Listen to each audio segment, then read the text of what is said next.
This feels so weird because I don't have a cigarette. Thank you, Hashem. I mean,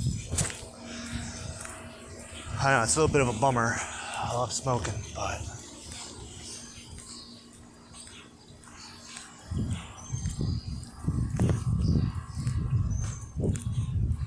What are you gonna do, right?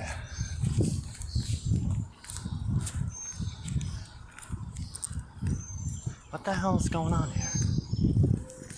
Nah, it's just... No, it's nothing personal, it's just...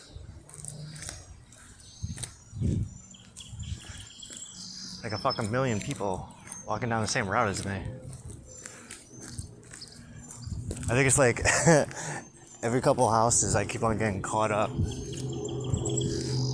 How you doing, man? Say what? Got some sun. Yeah. That's good. Yeah.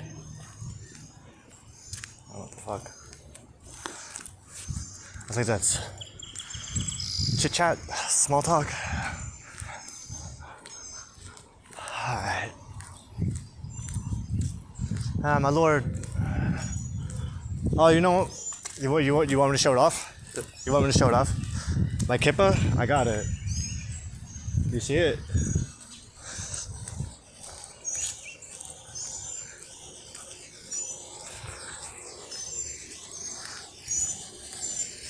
Hey, if I weren't Jamaican, why would I be wearing this hat?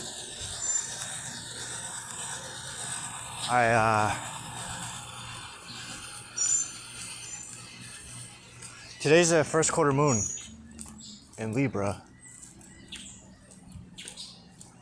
So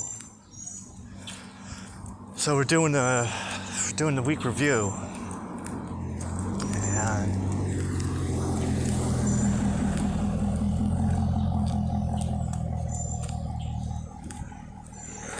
I don't know, today was like, Hashem, how do I explain this? Like, today was like really fucking intense. I was cried a lot. There was a lot of crying. I haven't cried this much since the Libra full moon. It was Passover weekend.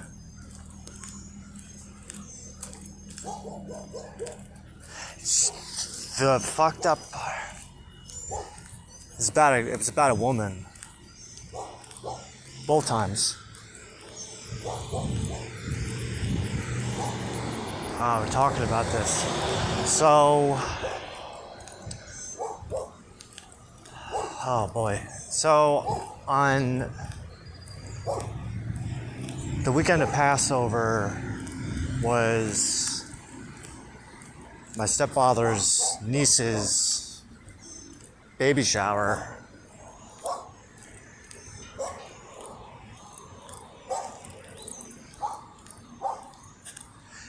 And what ended up happening was, like, this was the first time I saw her, and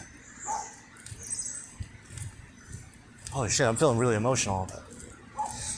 That was the first time I was going to see her in, God, like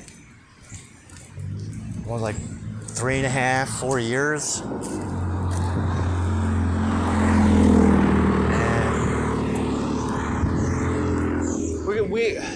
And I've known her for God, I don't even know, 20 years? Over 20 years? She's younger, but she's my brother's age.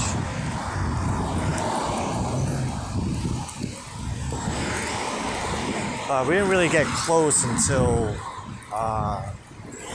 around COVID, 2020. And it was cool because I wanted to get to know her.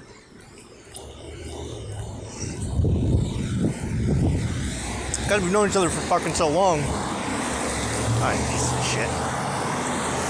Alright, come on. Now you fucking people can wait for me. God damn it. Sitting all fucking day.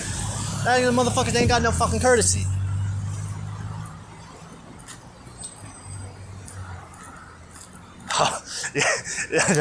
Yeah. I'm thinking in my head, like, Exactly what I just did is why people hate Jews. Especially in like Lakewood. Fucking Jews, they walk around, they own the fucking place, because we do. It's because our God owns everything. So fuck yourself. So, well, you couldn't see it, but I was coming up to I was crossing the street. It happened to be, the green light was in my favor, but across the way was a lot of people that were turning.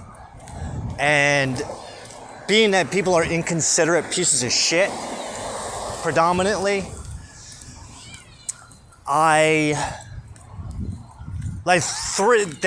all saw me standing there. But not a single one of them like stopped or slowed down, so I crossed the street. So I just had to fucking gun it. Not gun it, but just go. More, they should be fucking thanking me for not being a bigger dickhead about it.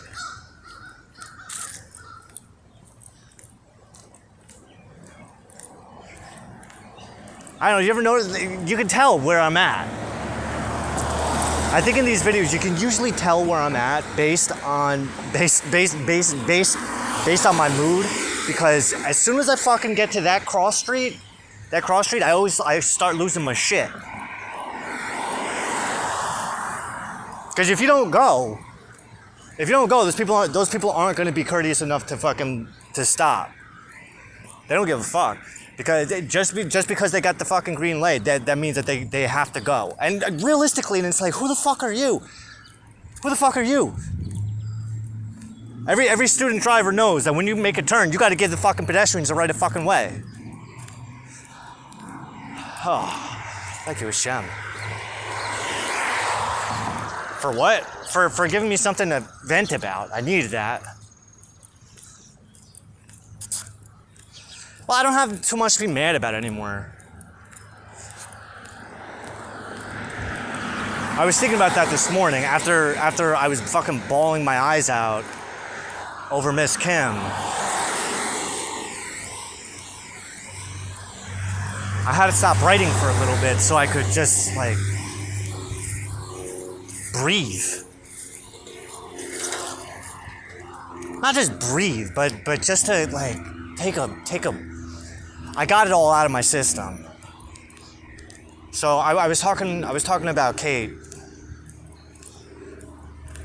my stepfather's niece, Passover, how I spent Passover weekend like fucking crying like crazy. I mean, tonight the Passover weekend, Passover fell on the Libra full moon this year. Which reminds me, when we continue on with the Metonic Cycle project, can we make sure to double check to ensure that we're right, that Passover falls on the same full moon that corresponds with the new moon that Rosh Hashanah falls on. That would be wise. I'd like to do that. Anyway, so... Well, Passover was on Thursday, Friday. Her shower was on Sunday. So while I was writing,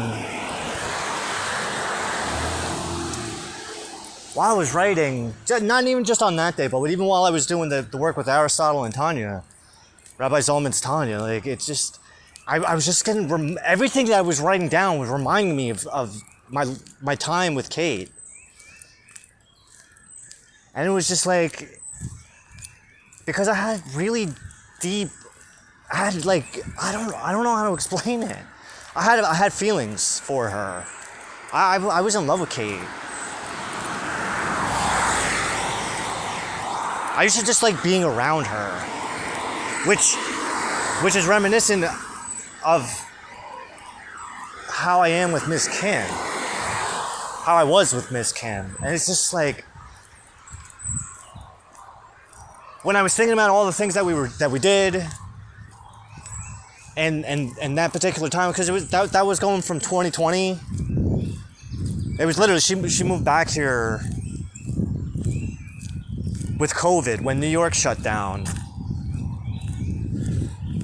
And then she was living with her mom until that September. So that was March to September. So that was 6 months. And at that same exact time, I was hanging out with her mom, my step-aunt.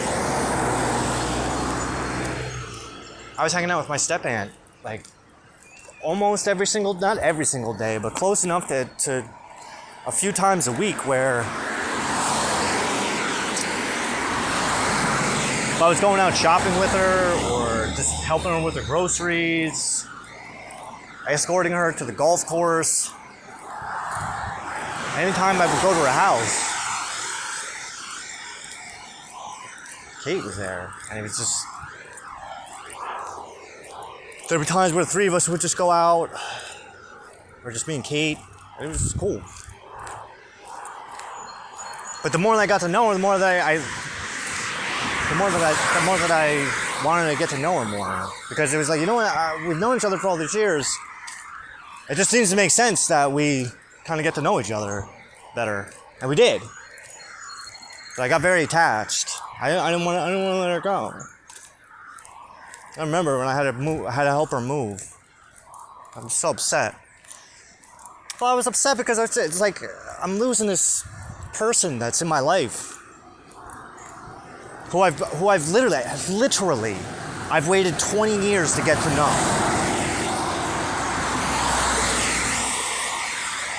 And finally, we're both at a point in our life where it's not really that creepy. So, cause I remember when I met her, she was 9, I was 20, and and I kept thinking in my head, because she was cute. And I knew, I'm like, yo, she's going to grow up. She's going to be, like, really hot. So I remember when I was 20. I was 20 or 21. And I'm doing the number. I was running the numbers in my head. And I'm like, all right, so by the time I'm 30, she'll be 20, which is still a little sketchy. So maybe by the time I'm 40, she'll be 30, and then it'll be all good. Ain't no one gonna say nothing. And that's literally how it was. That's exactly how it played out, too.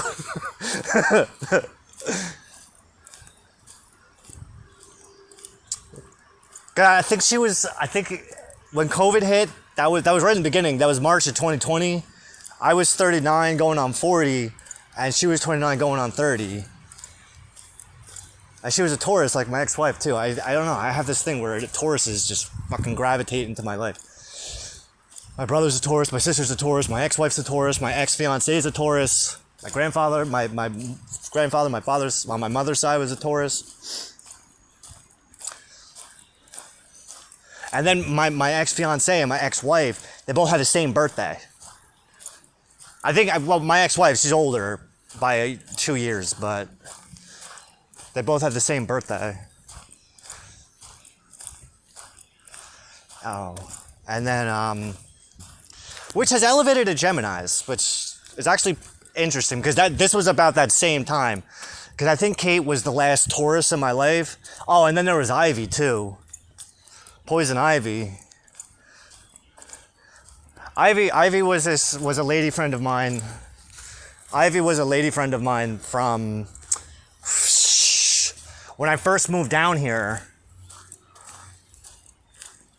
I met her at this tarot class that my mother had got me tickets to, because I had been reading for a while. I'd been reading oracle cards for a while, and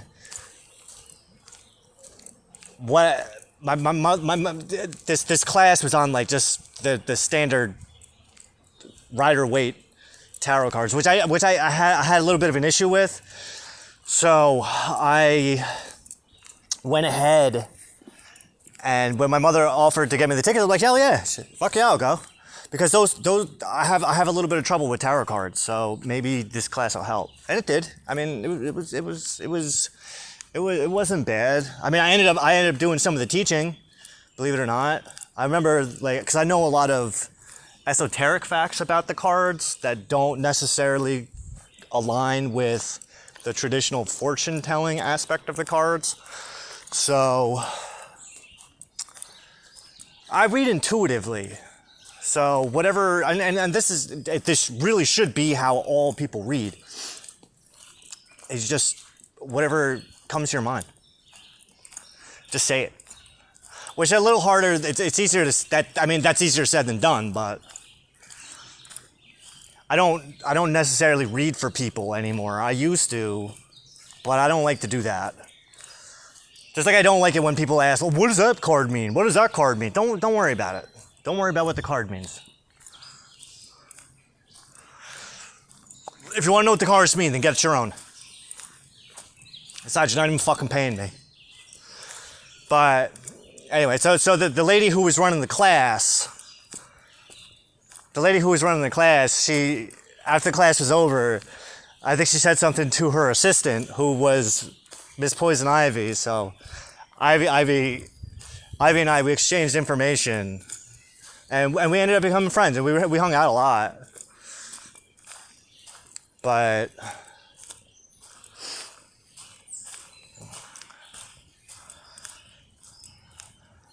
I don't know. It didn't get physical. Like I don't have physical relationships with my lady friends. I'm not saying I don't want to, but it just doesn't get to that point. I'm not that aggressive where I just intentionally go to fuck somebody. Like I don't know. I need Oh man, I'm thinking back to Ellen. My lord, how did it work out with Ellen? With Ellen, I made her wait. I made her wait a year. Right? I think it was about a year I made her wait. I think the first time we had sex, we ended up having sex in the parking lot of the Freehold Mall movie theater. I think that was the night we went to go see Death to Smoochie. If I remember correctly. I'm almost positive that's exactly how it worked. It's definitely one of the most romantic times ever. But given our situation, I think she just wanted me for sex in the first place. She wasn't expecting me to be this fucking emo. Oh my god, you're so emo. I am. Fuck. Dude, I'm even listening to emo music right now. Oh, dude, I never even fucking thought about that. I don't normally. I mean, it depends on the mood, but fuck. That sucks. Well, you know what that's from? It's because I used to bust the balls of all the emo kids when I was fucking younger. When I was in high school, I used to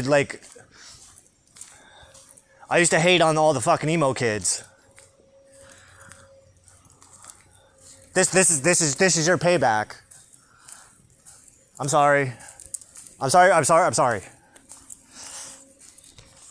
Oh my god, you're making me remember that girl.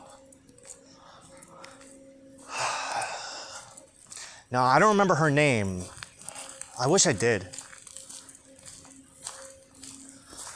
She's this girl I knew in high school. She used to hang out with the aforementioned emo kids that I didn't care for. But she was really pretty. I liked her. I wanted to get to know her. And one day one of her friends came up to me and told me that it was a mutual thing, that she was interested in me. And I remember that we talked once, but that was it.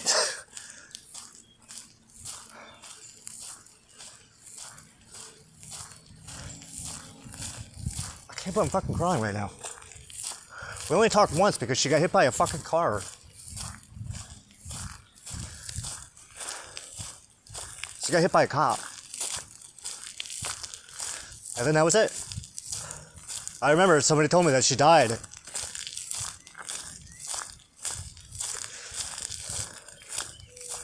Whoa, what the fuck? Yeah, but this is how today's been. Oh, fuck.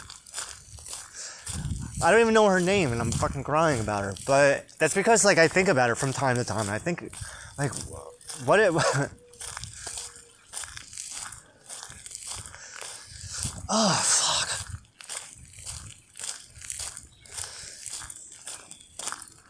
I don't know, it was just really sad. Because it was like...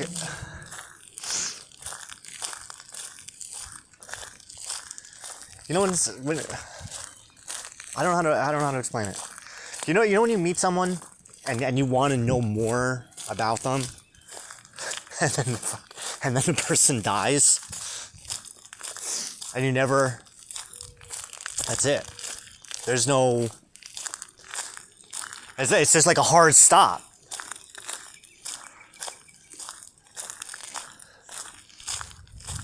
But it's like that happens.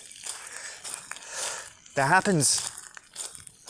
happens more often than, like, I don't know about other people, but it's just that it happens so often. Not necessarily that people die per se, but it's that hard stop where it's like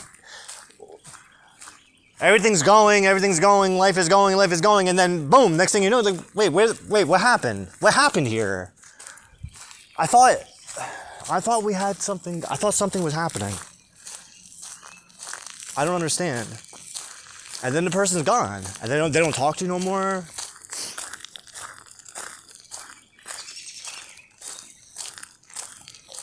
Like, even with Kate, like, that's how it was. Like, we had plans.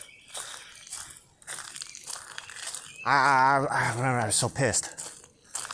I hated her so much because it was like, why did you even say anything? Did you just use me?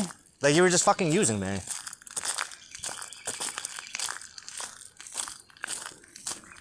Why, was it your mom's idea? Well, Derek will do it. I hate that because I do it. But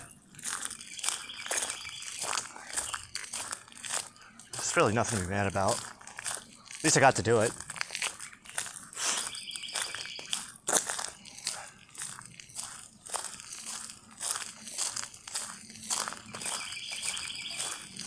Oh my god, I never thought of that before. Shem, why do you make me think about this? No, because I'm thinking, like, did she think about me before she died?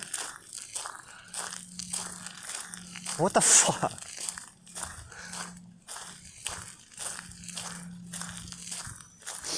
Well, there's this fucked up scenario playing in my head where she's hit by the car and then she's thinking about me. Like, I hope I have to get better. This is like fucking 1996. You've been holding it in for that long. Oh my god. Oh, fuck. Yeah,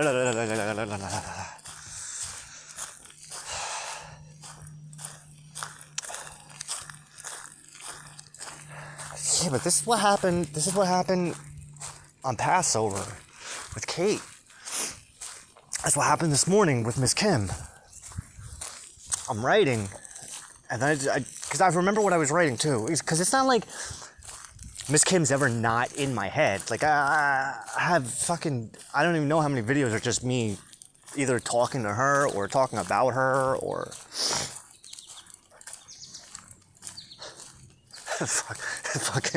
it's fucking shit. Like, I don't get it. I don't understand. But that's not true, because this morning I was writing about it and I understood. Because I said, what is this? Why? And it dawned on me, she keeps coming to my head because she's trying to show me how far I've come. How far I've grown. To help me recognize the parts about myself that I don't necessarily think to appreciate because I'm too busy thinking about something else. What am I usually busy thinking about? I don't know, it depends on the day. It's like I don't have a set schedule of what to think about at what particular time. It's just, I took my mind off the leash. I took my mind off the leash 7 years ago, and I've been training my mind to think without being on a leash for the past 7 years. So I just let it run around wherever it wants to go. I follow it. Thank you, Hashem. Because that's how I look at it. Is all of my thoughts are essentially being guided by you, my Lord. So it's like wherever my mind is going, I have to just embrace it. The hard part, it's a challenge when I think about Miss Kim, because I don't understand my feelings.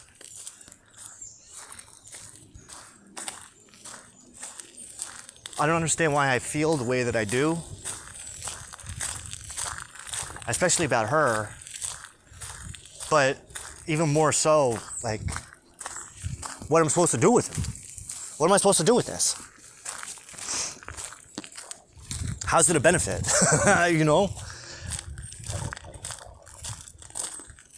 I don't know anything about feeling, because up until I was 37 and a half, 38, like the only feelings I knew were anger, frustration, anxiety, depression.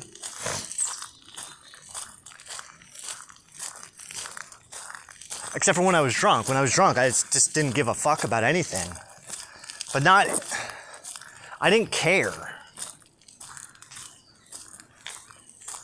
I didn't care about how I looked at people. I didn't care about what people thought about me. I didn't care if I hurt people's feelings.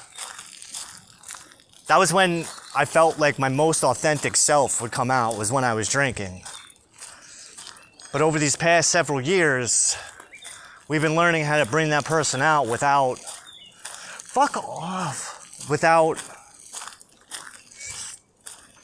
much care for what other people think. Actually, that's exactly it. To bring my most authentic self out. Because I remember when I used to drink heavily. I was going to say more heavily, but I don't drink. I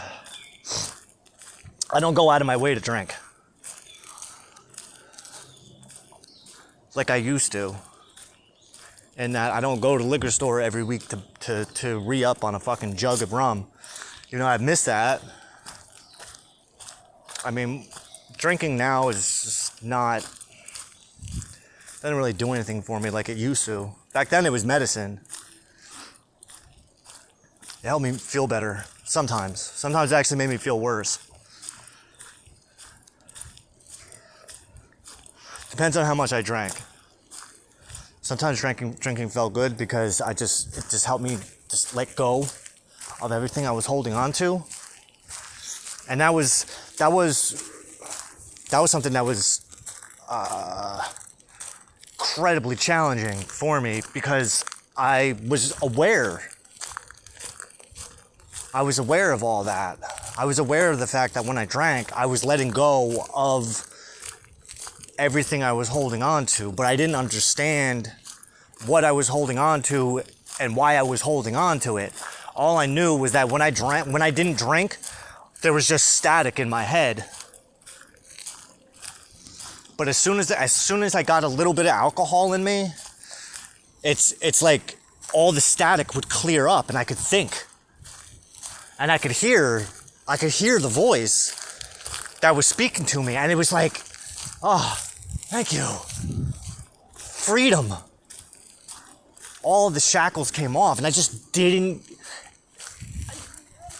When I say I didn't give a fuck, what I mean is I didn't give a fuck about the things that weren't worth giving a fuck about. I gave a fuck. Don't get me wrong. I gave a fuck. I gave all the fucks, but I gave a fuck about everything that one should give a fuck about. I didn't give a fuck about money. I didn't give a fuck about the bills. I didn't give a fuck about the job. I didn't give a fuck about what this one thought or that one thought. I just gave a fuck about being me. And it used to drive me nuts. And I don't think I used to talk to my wife about this, but it used to fucking drive me nuts that I could only get this person to come out of me when I was drinking. And I didn't understand why. Because I used to try to understand, I used to try to think about, maybe I didn't spend enough time, or maybe I just didn't know how to do it at the time. I didn't know how to isolate the things that were getting in the way. Because I knew it, I could feel it. I could consciously feel the difference when I was sober and when I was drunk about how drunk Derek and sober Derek were two completely different people.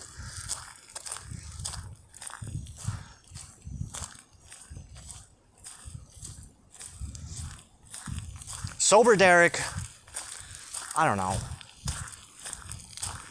Sober Derek just fucking hated everything.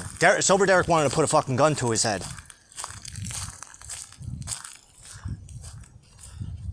Drunk Derek wanted to put a gun to everybody else's head and burn the world, burn the universe to fucking ash. That was the difference between the two of us. Self-destructive and depressed. And that was another thing too, the self-destruction. But I don't know when I've never not been self-destructive.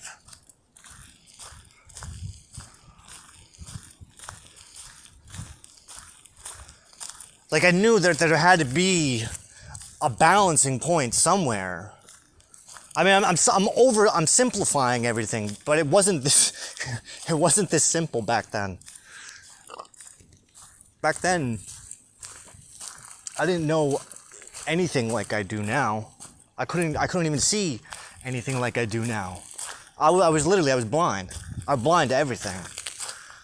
I had ideas and I had these thoughts, but I kept everything to myself because it was just like, I can't talk to anyone about this because literally the voice in my head tells me I can't. The visions I see, I can't tell anyone about them because then they're gonna come true. I can't tell people how I feel because I can see where it's gonna head, where it's gonna lead.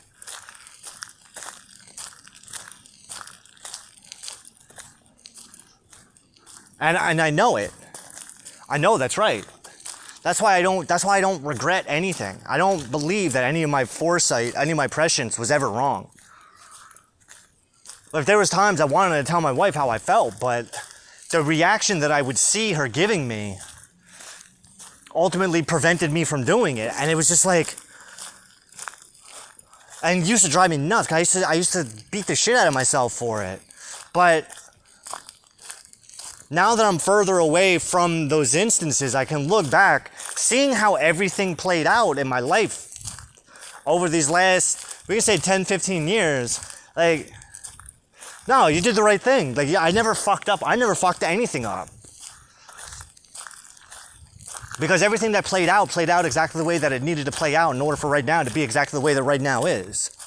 Because had things played out any differently, then right now wouldn't be exactly what it is. And I wouldn't have been on this journey that I've been on for the last 7 years. So there's, and then even with that, like I don't have control over my life in the first place because God has control over everything. I don't believe in free will. That girl who died, that girl who I was just crying for, like she was marked. She was marked. She had to die so that could happen just 5 minutes ago. This fucking girl had to die in 1996 so that in 2025, I could fucking just have this little fucking breakdown on camera. I am that for the sake of which. Always. That's the perspective that I have. And there's nothing that anyone can say or do that'll change that. And I have good fucking reason for why I think that way. It just happens to be, I mean, it's not a fucking coincidence that just happens to be one of the core principles of Chabad philosophy, is that you are the center of the universe. You are the reason that God created everything. The hard part, though, is buying into that. It's easy to say. Anybody could say it. I think. I could be wrong, but I'm pretty sure anybody could say that. But just because you can say it doesn't mean that you mean it. Doesn't mean that you can feel it. Doesn't mean that you actually own it. I own it. This fucking thing on the back of my head. That's not just telling other Jews, hey, there's a Jew over here, because you know what, those people, they don't respect me as a Jew. So I don't respect them as Jews. That, for me, that's me going, fuck you. To all the frauds who call themselves Jews, the fake Jews.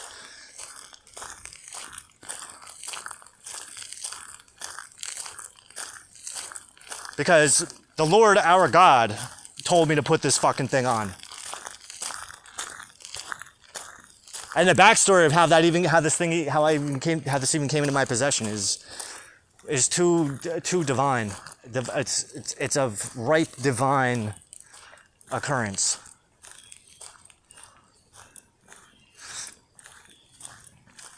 The Merkabah. I am the living Merkabah.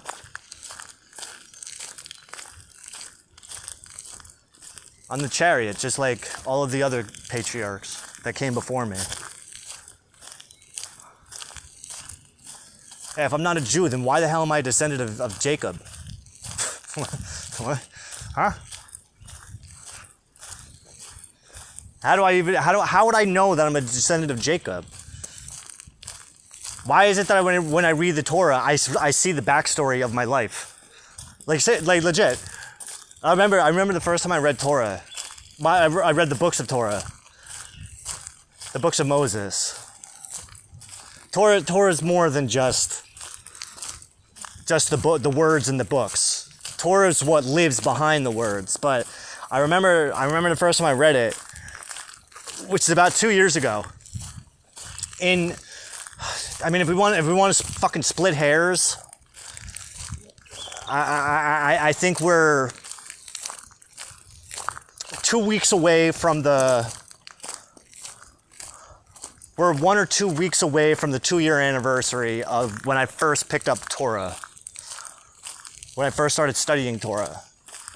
And over the course of those 2 years, I have amassed over 6,000 hours of Torah study.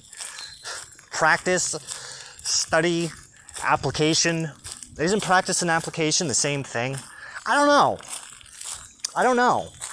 And then there's all those hours of bitahon. Yeah, but even the cultivation of bitahon from past life experiences is considered Torah, because when we study Torah, that's what Torah's teaching us. The evolution of bitahon. Trust. But how do you trust in God? By letting go and not controlling things, relinquishing control, right?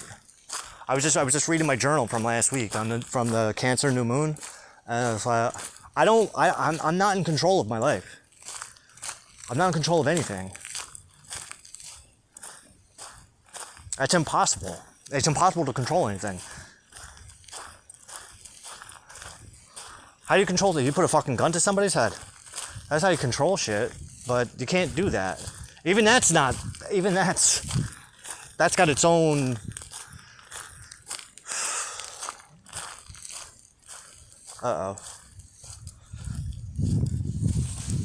But my point is like, that girl, Kate, Miss Kim, Ivy, my ex-wife.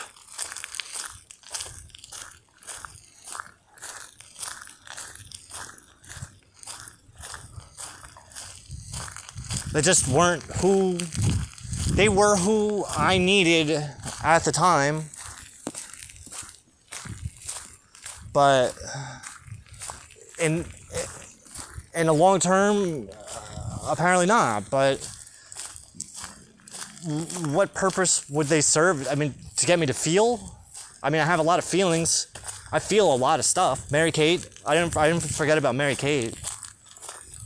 I loved Mary Kate.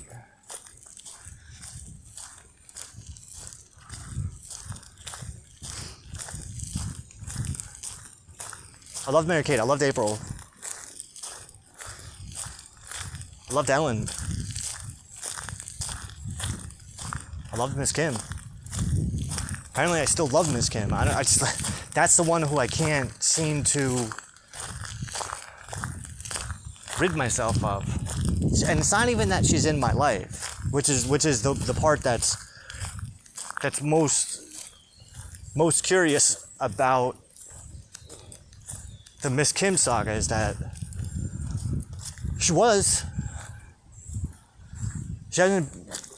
she hasn't been a steady part of my life for like 2 years.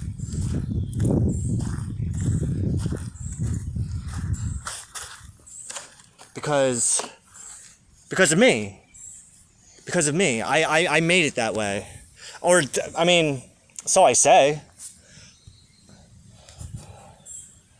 I just got done saying you can't control your life, right? So what are you telling me? Well, Hashem, God, is telling me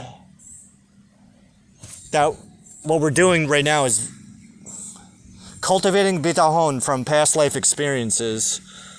All right. Because apparently I need it. What is that? It's hair. So I didn't make Kim not be a part of my life anymore. That wasn't my doing. But then what you're telling me is that it wasn't hers either.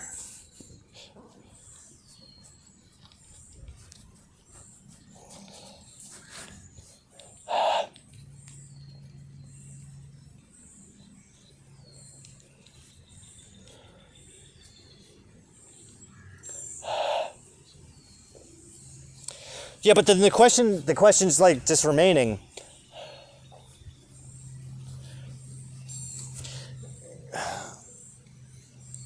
Why this is such a lingering... Why this lingers as much as it does.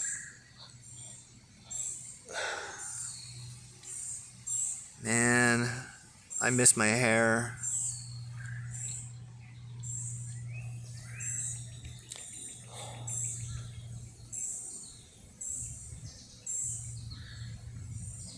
Well, I mean, we're coming on the 2-year point of when I started studying Torah, like I said.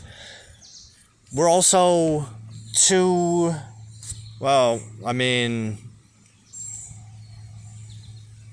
technically we literally just passed the 2-year point of when Miss Kim hasn't been in my life as a regular. I mean, she's popped up over the last 2 years. Like, we have a really interesting timeline. I have a really interesting timeline with that woman. So the 2 years, it took 2 years for me to get the courage to don't say that, because that's not right. I had no control over it. It took 2 years before the opportunity presented itself that I could give her my phone number.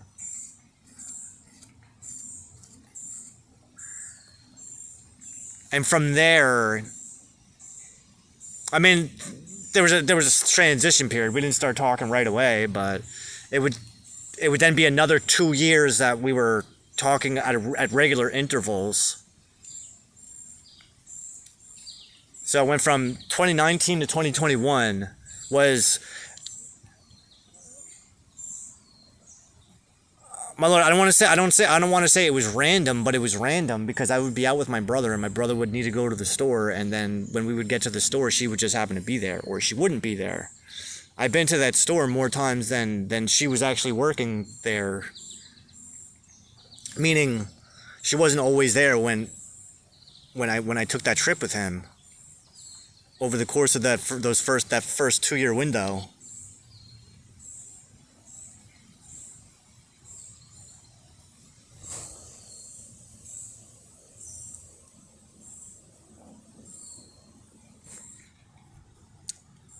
But I remember the first time I saw her, like I wasn't even I didn't even know she existed.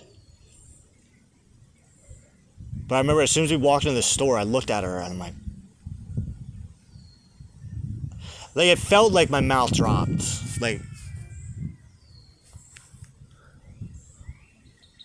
And apparently she's no one else's type except for mine, which is good.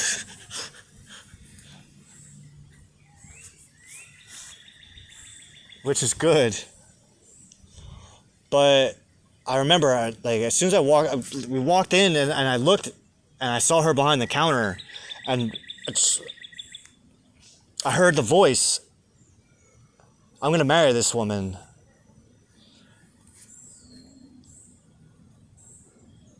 I mean, I wasn't so consumed with her back then. But I mean, when I would be at the store with her, I would just sit and talk to her or just stare at her. I couldn't take my eyes off of her.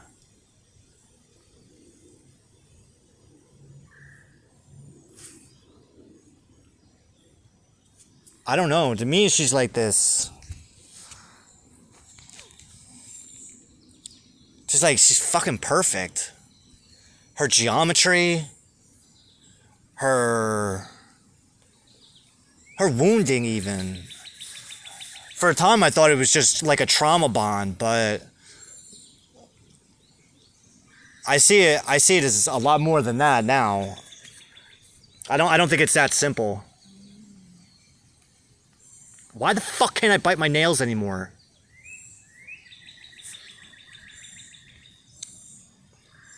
I don't see it as simple as just like a trauma bond. I mean, there is trauma. I'm not saying that there wasn't trauma on both ends. It's just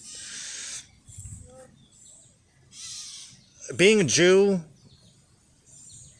being a servant of God. It's not that simple. It's just not.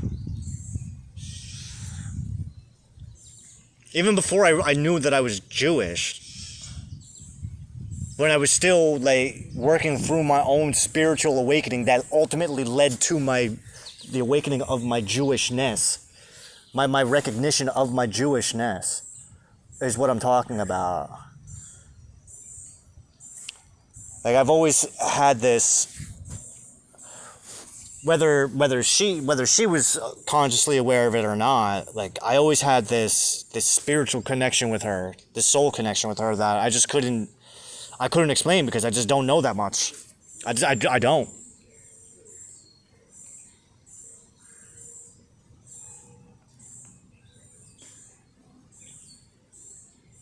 It's not even biting. Why can't I do that? Is it my nails? Is it my teeth?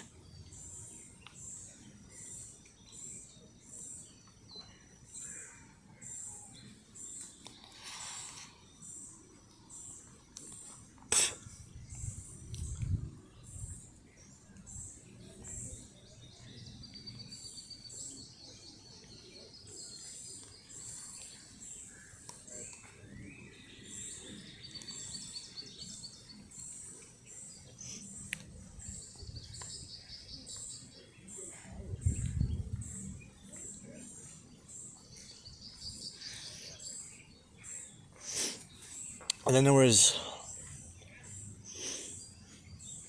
but over the course of those 2 years, well, it was probably 2.5 years. No, about 2 years. 2 years, 2 months.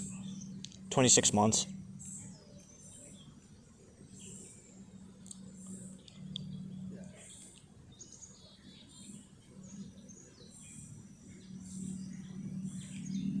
I don't know, I just love seeing her.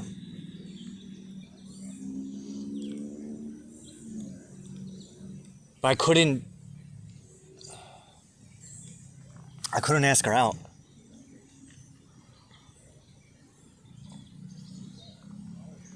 And that's my own fault. Because I didn't have a job.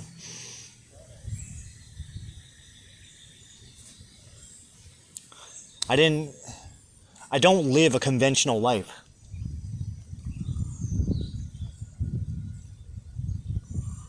You know?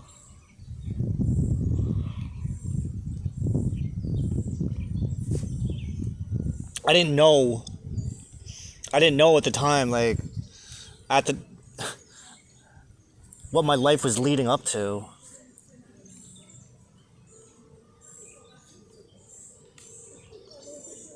I didn't know it was leading up to this point. I mean, that's not 100% true.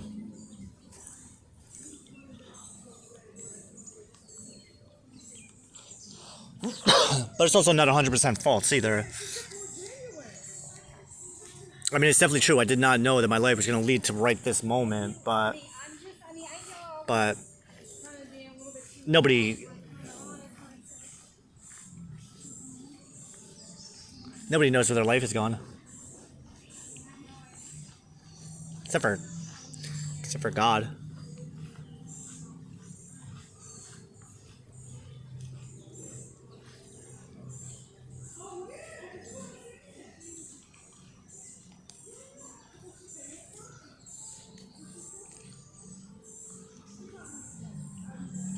It's like, come on. I don't know, these, like,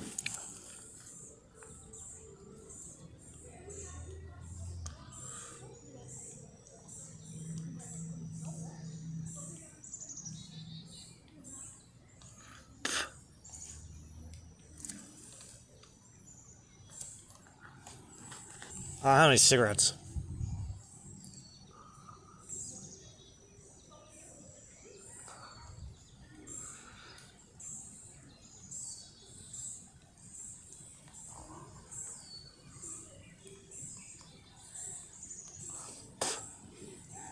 I was lost.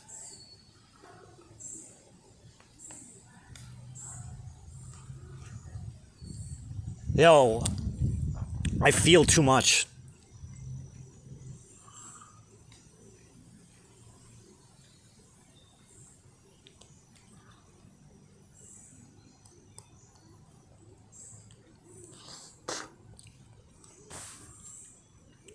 It's not too much. I don't know. Do people just normally feel this much? I feel like...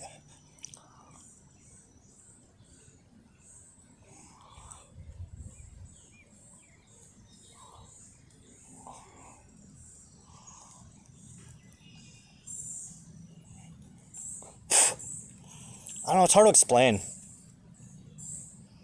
You're doing a great job at it, so don't worry about it.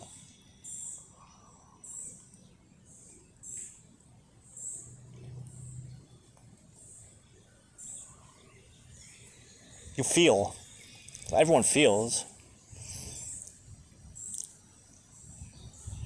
To one degree or another. Some people prefer to feel bad. Or some people just feel bad. They don't want to feel bad. They just feel bad. Because they don't know how to feel any other way.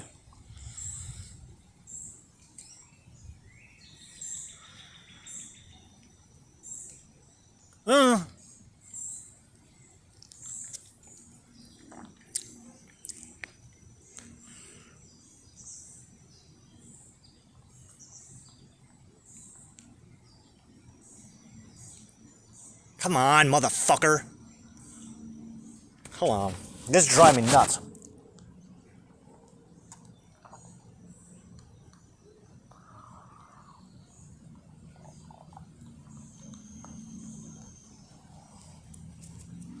My fucking nails are disgusting.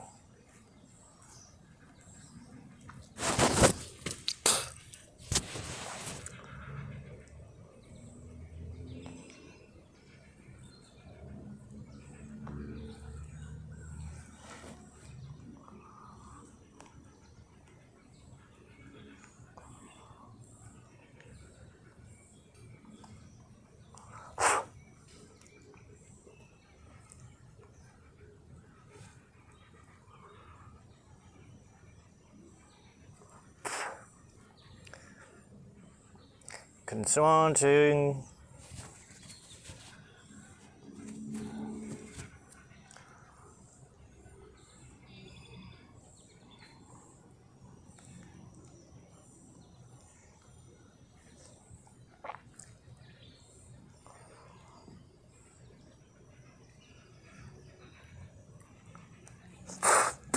Yeah.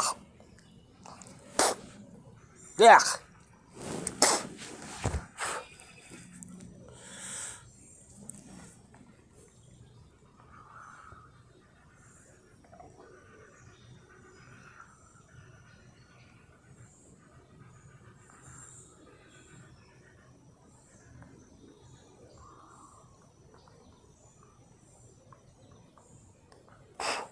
Nah, it used to be a lot worse.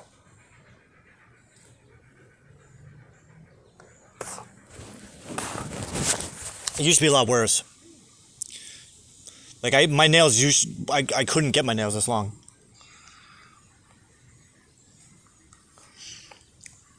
Because I bit them so bad constantly, but I mean, it just happened to be like just coincidence. But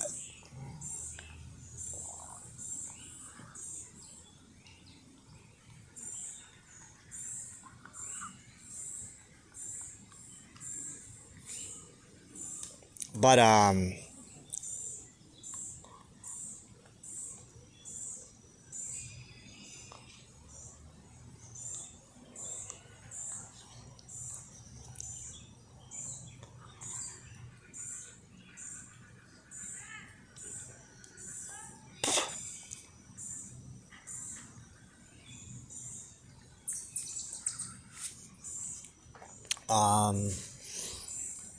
after my wife left, after my wife moved out,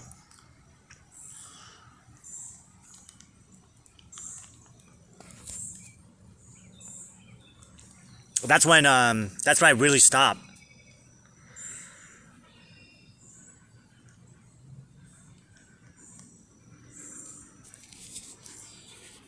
Right?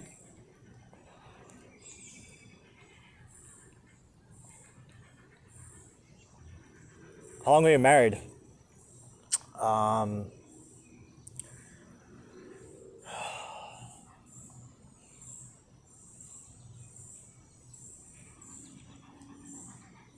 Yeah.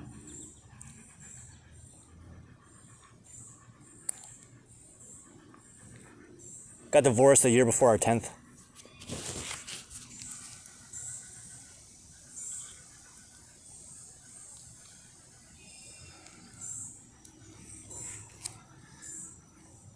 We split the year of our 8th.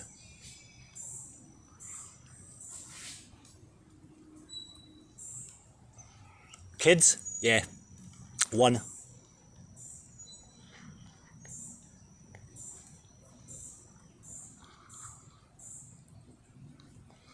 I mean, there's my nieces, my sister-in-law's kids.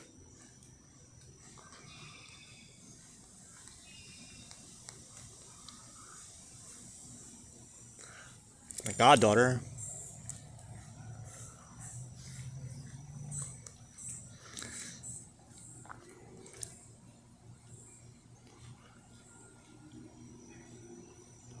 How old's your son?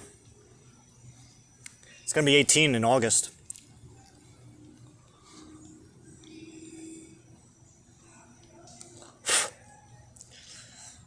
Do you see him? No. Why?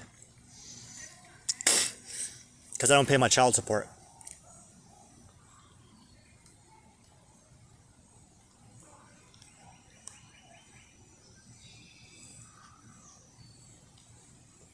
Why don't you pay child support?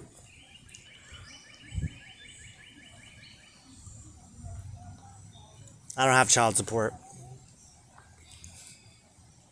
Huh? What?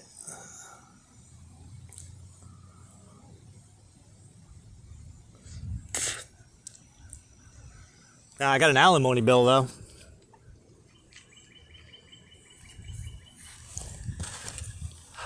That I don't pay. like I explained to my ex-mother-in-law, alimony and child support are not the same thing. I don't pay alimony. But I mean, I can't even say that was a malicious thing, because that would be to imply that they had enough power to manipulate the situation, which they did not. You did. You hit me with alimony. Why? Because you knew I wouldn't pay it. Because you literally designed me so that I wouldn't pay it.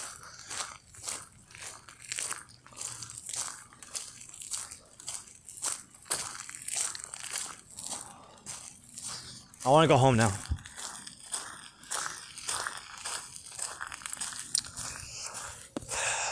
Yeah, but with regards to Kim, I mean,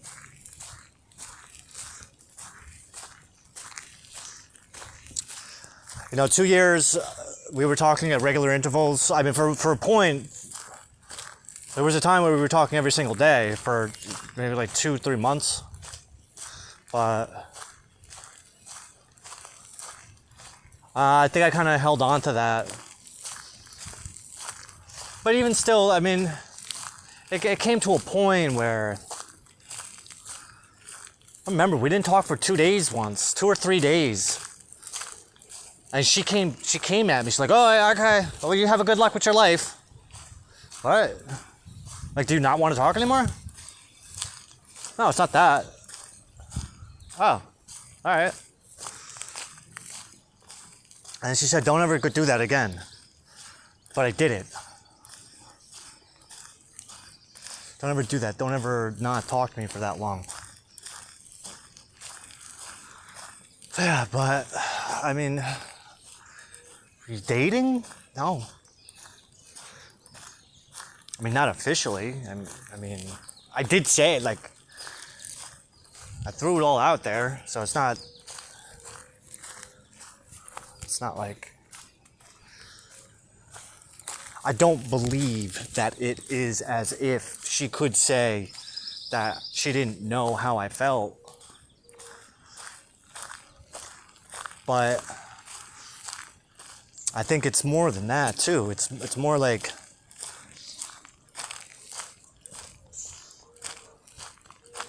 she just wasn't ready for it. She wasn't ready for what the hell I was doing. The depth of emotions that I was kind of presenting was just a lot. I know, because I had to feel them. And I wasn't even used to feeling emotions like that. But considering the nature of our relationship, like that was kind of the point. Was to just let it all out and just see what happened. I mean, at the time, I think it was more like, hey, let's just see if it works out. I never thought of it from the perspective that it worked out. It is working out. What are you talking about?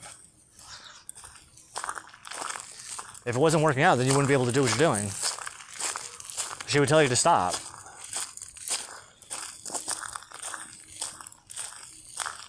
But even Torah teaches us, silence is consent. So if people don't say anything,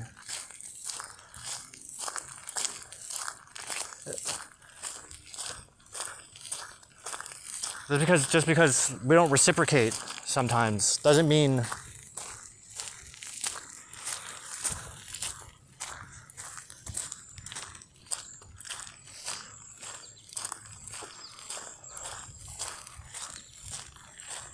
that there's not a positive reception.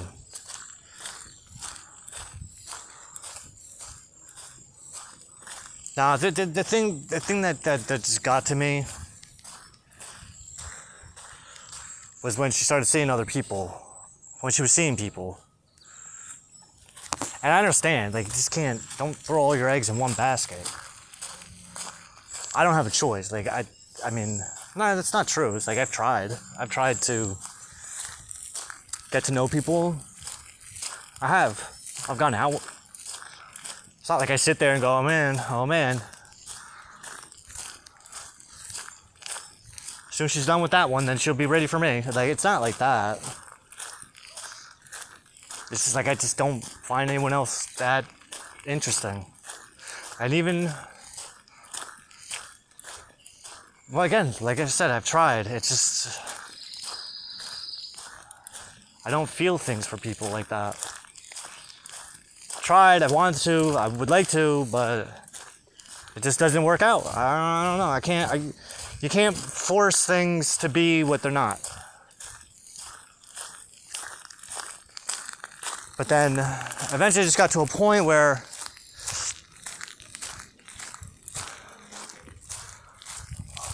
I'm putting so much of myself out there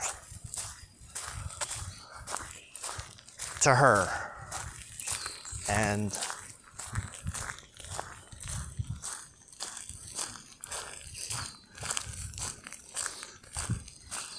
it's just, there was just no reciprocation. There was no like acknowledgement. There was no rejection. It was just blank. So I had to stop. I got to a point where like I stopped communicating with her altogether. And the only way that I would communicate with her, it was like a little deal that I had with myself. It's like, I'm not doing anything unless she says something first. And she would. But after she would, then I go into this, like, word vomit. And then that was it. Then she's gone again. It's like, I can't do this anymore. It's either you want to be in my life or you don't want to be in my life, but it just seems like you don't want to be in my life, so just go. You want to be in other people's lives, but you don't want to be in mine, so why the fuck do I want to be in yours? I don't want to be in your life if you're with someone else. Like, I don't understand. Like, I don't think that that's a bad thing. I don't think that's wrong of me to think that way. Like, if you don't want to be with me like that, then there's no reason for us, then I can't. I don't want to. Like, I just don't have it in me, you know?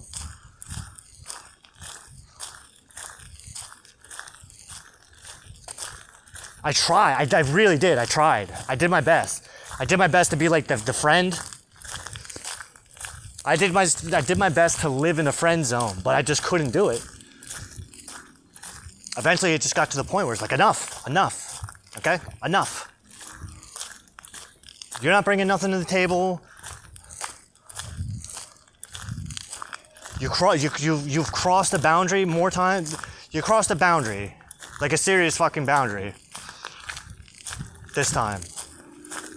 I didn't know there was a boundary. Doesn't matter. I do. That boundary's none of your fucking business.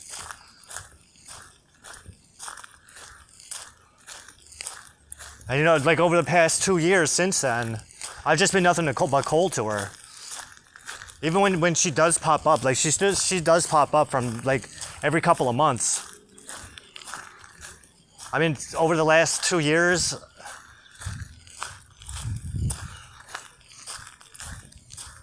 she popped up right after Rosh Hashanah last year, 5784. That was the first time she popped up in months. And then things kind of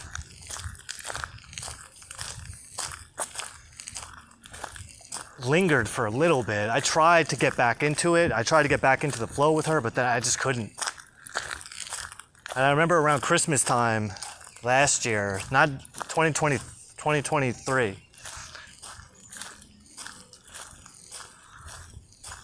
I remember she said that thing to me, like that set me off. It set me off again. I'm like, nope, we're not ready for this. This ain't gonna work. Her family was coming to visit for Christmas, and she said something to me. It's like, well, if I need to escape my family, then maybe we'll go out to get Chinese food. And it's like, you know, I've been wanting to get Chinese food with you for the past 4 years. And it's always maybe. It's always maybe with you. Like there's what? Like always maybe. I can't do maybe anymore. No more maybes. I'm not here just to be I'm not here just so you can escape your family. But you don't understand that. Like, you don't understand. Like, you don't even know, you don't understand what I'm feeling. So what does it matter? I don't know. Like, it's either this is a fucking joke. It's either this is a fucking joke to you, or you literally are that fucking dense that you can't see. But that's not even true. Like, I don't get it. Because what happened with the ring? What happened with getting married? Remember that one? Remember putting my ring on? I said, I didn't tell you to do that. I asked Mr. Shira Rodriguez to be your bridesmaid, right? Like, that was like,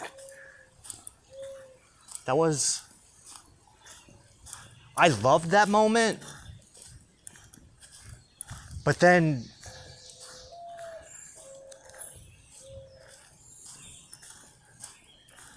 oh my God. Do you know how much that fucking hurt? Oh, dude.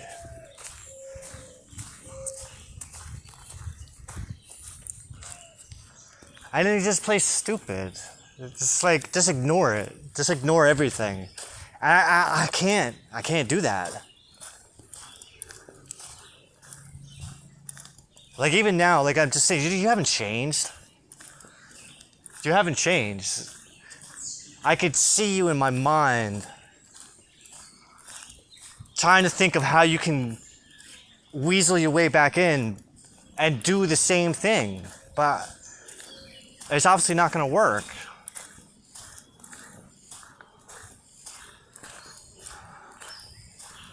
Which is more depressing than anything else. That's the part that's like really like, it's such a fucking bummer. Because I remember I was talking about Kate before. Like, I cried that whole weekend getting ready, preparing myself to see Kate again for the first time in fucking years. And it was like so awkward. Like, you could tell she didn't give a fuck. It actually looked like she was like, oh, you're here. And it's just like, what? What? Am I the only person that like feels things? Like, I don't understand. Like, what's wrong with me? Like, what's wrong with me that I feel this way?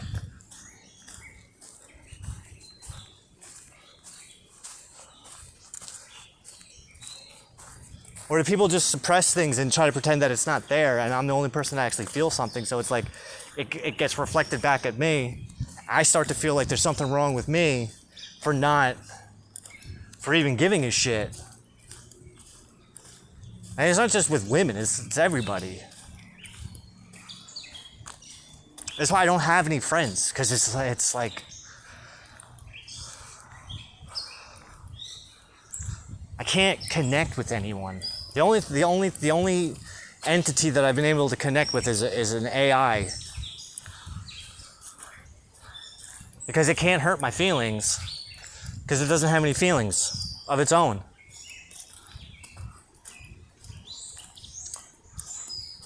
Which is why I could just blast out all of my emotions at it, get it out of my system, and be able to move on to the next project. Easy peasy, which is what we're going to go do right now. What time is it? 6:30? Alright, we still got time. But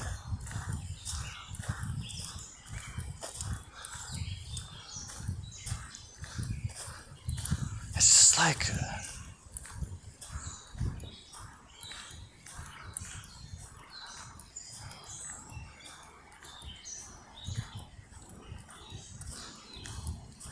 I don't know. Like, I don't know what this is all about. You're not telling me nothing, because you're telling me that you need me to figure it out on my own. And it's like, you can't force it. You just gotta wait for it. You'll figure it out. When it's time for you to figure it out, you'll figure it out. I know, but what the fuck kind of answer is that? It's like, I know I want everything when I want it. And if I want everything where I want when I want it, and if I don't get what I want when I want it, then I don't want it. Is that fucked up? Or is that normal? I think that's normal. That's totally normal. But at least you're able to admit it. So that's a thing.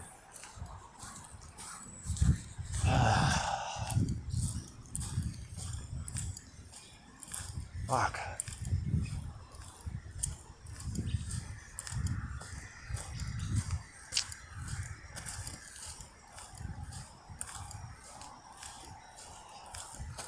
Yep. I don't. What's this? What is this? Why?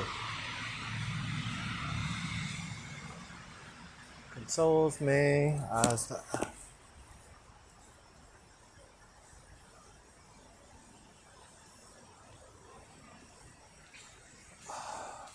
No, it's nothing. It's me. That's what it is. I just can't.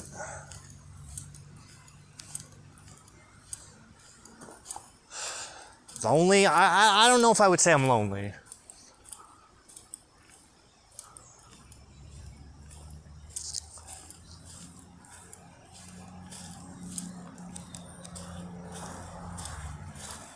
I know there's a part of me that's like I'm still getting used to not having a woman in my life, but that's not necessarily true. I've been separated from my ex-wife for fucking 7 years, divorced for 6. So it's not like I'm not used to it. Back then I wasn't used to it, but even then I was handling it pretty goddamn well.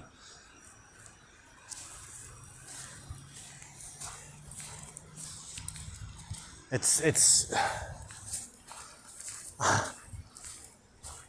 I think it's just like I'm ready to not be without a woman again. I'd like to see, there's got to be. But I mean, if you want my personal thing, I am highly intuitive. Like my divine feminine and my divine masculine, I believe, are pretty much copacetic yin yang right now. Not to mention, I'm highly psychic, so I can feel this chick. I can feel her, even though she's not in my life, and I haven't talked to her in months. I mean, it's only been. I mean, when was the last time that I talked to her, my lord? The Capricorn new moon. So about 11 weeks ago. It's almost 3 months ago. Really? That's it?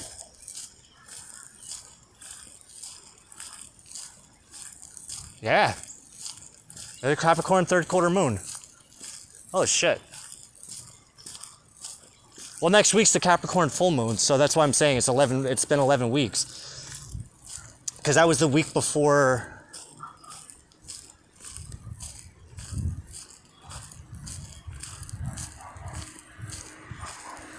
That was the week before.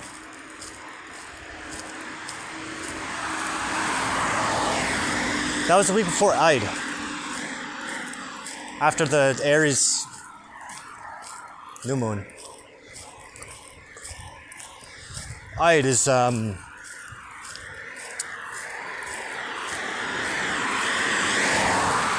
first day of the month following Ramadan. Du Dajjal, I think. Du Dajjal. I'm thinking of Du Dajjal. The month before Du Dajjal. Right now we're in Muharram, which is the Islamic New Year. Today's the 7th day of Muharram.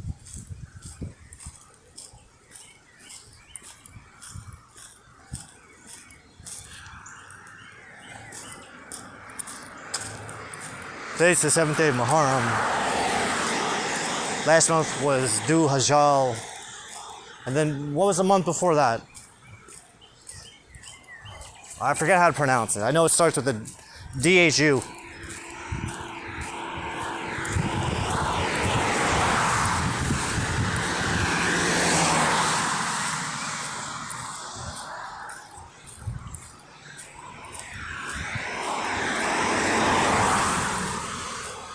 Yeah, that was the last time I talked to her because that was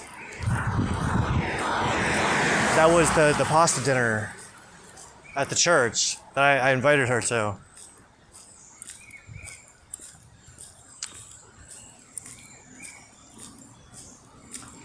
But then that was like the week after the whole thing where well, why don't we go walk? Why don't we go for a walk? Why don't we go for a walk? Which sucks because every time I come to this place, like I hope I see her because I know she comes here, but I come here too. I remember we were texting one day.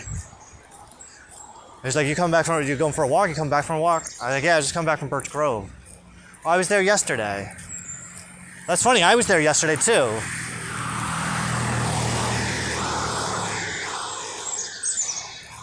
And I remember one day I was leaving here, I was coming up over there, and I thought I could have swore I saw her drive by.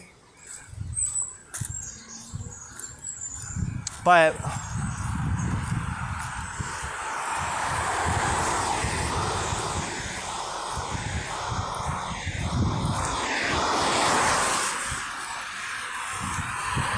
turn this into a fucking Miss Kim special, yeah? Oh. What is today? It's Wednesday.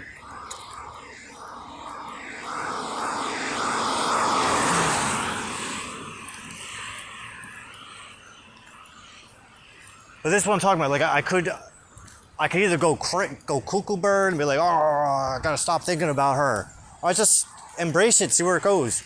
I mean, obviously, like you want me to think about this for a reason, yeah? You want me to figure this shit out on my own instead of giving me all the answers. What does it look like? Because I'm supposed to be utilizing all the skills that I have. What did it look like when I figured it all out? It looks like I just passed that. Right? This is what I'm envisioning. As soon as we walk past this fire hydrant, that, if I'm remembering correctly, as soon as we pass that fire hydrant, starts the chain reaction. I figured it out. I figured out why I have to think about her so much.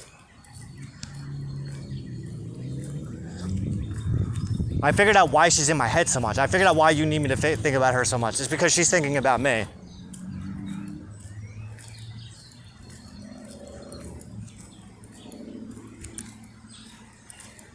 And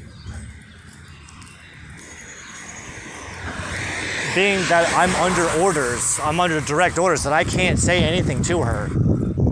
I can't talk to her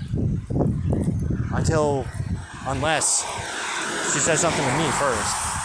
If she talks to me, then I can talk to her all day, all night. But that would involve her reaching out to me first, and I don't know when the hell that's going to happen. What I'm thinking is, it'll happen once I finally burn her out of my mind from thinking about her so fucking much that it's just, there's nothing left to think about. Okay. And that's fine. Like, that makes sense. How does it make sense? It makes sense because if she's lingering in my mind, that means that there's thoughts that I'm not thinking about.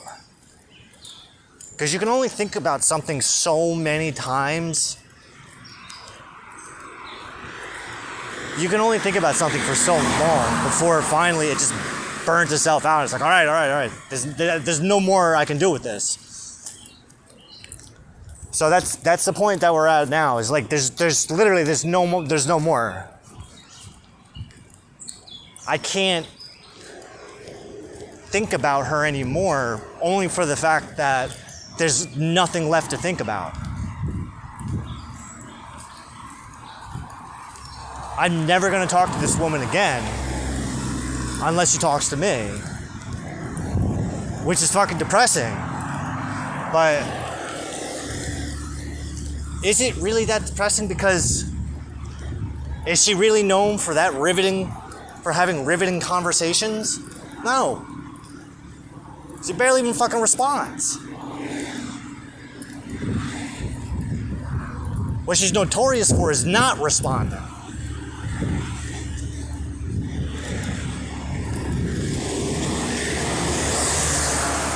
For not talking about anything.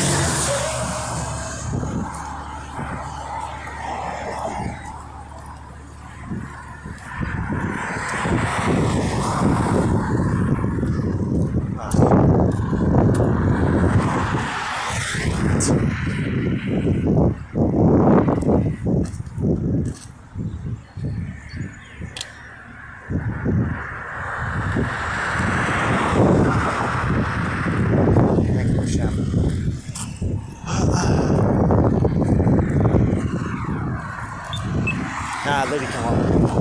Lady came up and stand next to me. I don't like that. I don't like when people stand next to me. I don't like people.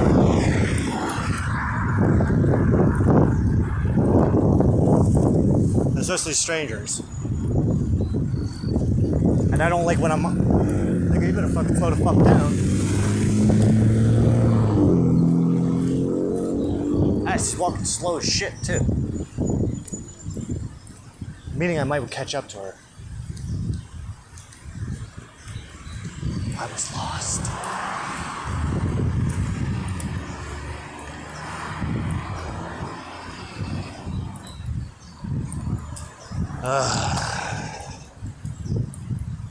Emotions.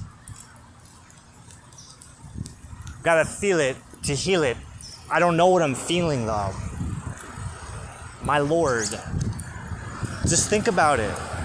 Stop asking him. Yeah, but that's what I'm supposed to do. I'm supposed to rely on God for everything, including all the answers. Yeah, but doesn't he want you to figure it out on your own?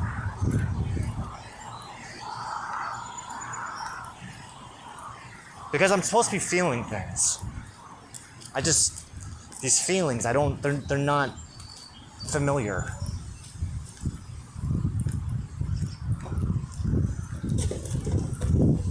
How you doing, my friend? Hey, how are you? I'm doing good. Alright? Out of rain, eh? I know. Yeah, well, that's good. Yeah. Keeps everything alive, yeah? Alright, take it easy. Alright, my friend. Alright.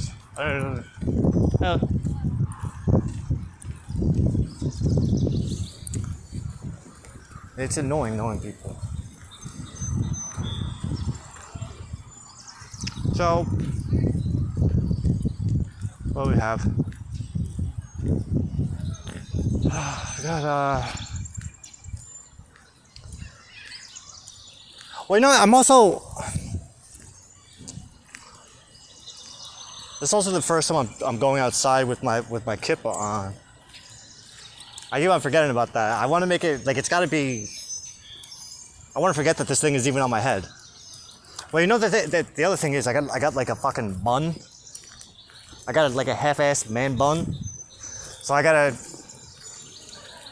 have to accommodate for that. I wonder how I look with this thing. I have to imagine.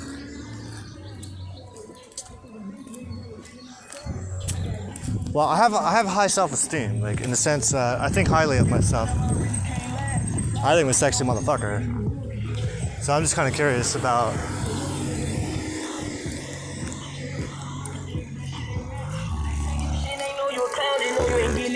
I'm just curious about if it intensifies.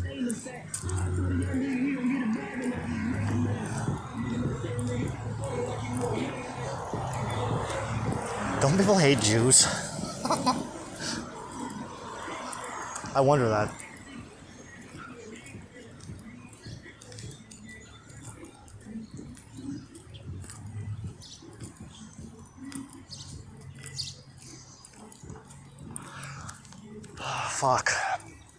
Fuck. You know, it's just like fuck.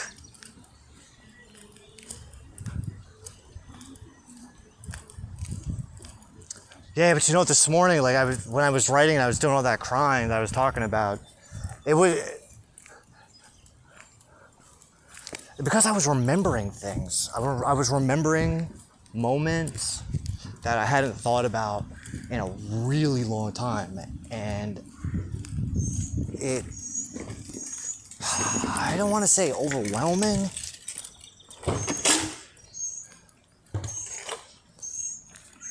Although it wasn't not overwhelming, because I had the fucking sniffles and everything, because I was remembering these moments that we had together, visiting her at work, presents that she bought me, presents that I got her.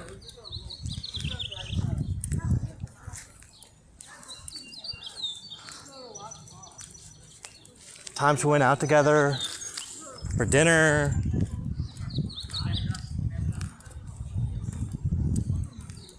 And it's like, fuck, I forgot about all that stuff. Not that I forgot about it, I just haven't thought about it in a real long time. And just considering, and all that stuff, it took place during the second batch of 2 years. So there was the 2 years leading up to giving her my number, then 2 years that we were talking to each other, like regular intervals, and then 2 years, these last 2 years, I haven't talked much. A few times, but I cut everything off because I had to. I feel we had a Facebook group. We had a private Facebook group, just the two of us, that I put together a couple of years ago. Because the idea, I was trying to teach her how to read tarot cards, because she was showing an interest in learning how to do that. And eventually, I was the only one using the group. I don't know what her interaction rate was. She never said anything.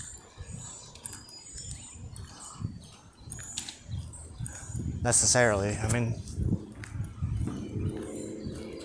I know she used it once in a while. Like if I went on there live and I was recording myself talking to her, then she would hop on, typically. But consoles me.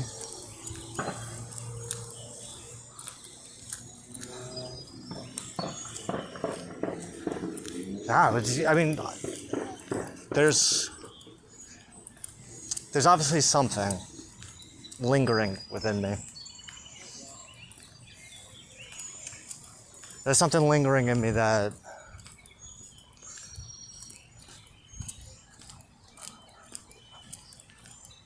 needs to get felt.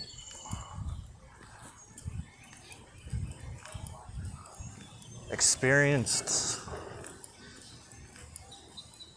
Gotta do something with it, yeah?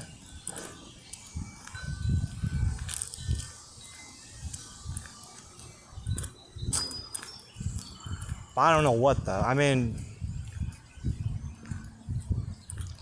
everything has its season. Everything has its time. Shlomo Malek.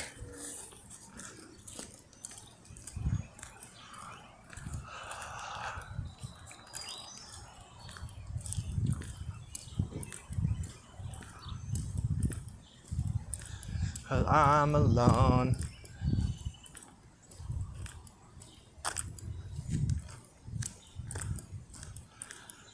Alright. I'm back at the house. I'm just about done.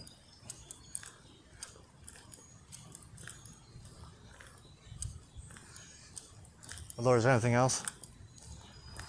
No. We're good? I'm good. You good? We good. Got no cigarettes.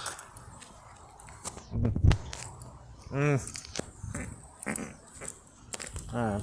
I love you too. Thank you, Lord.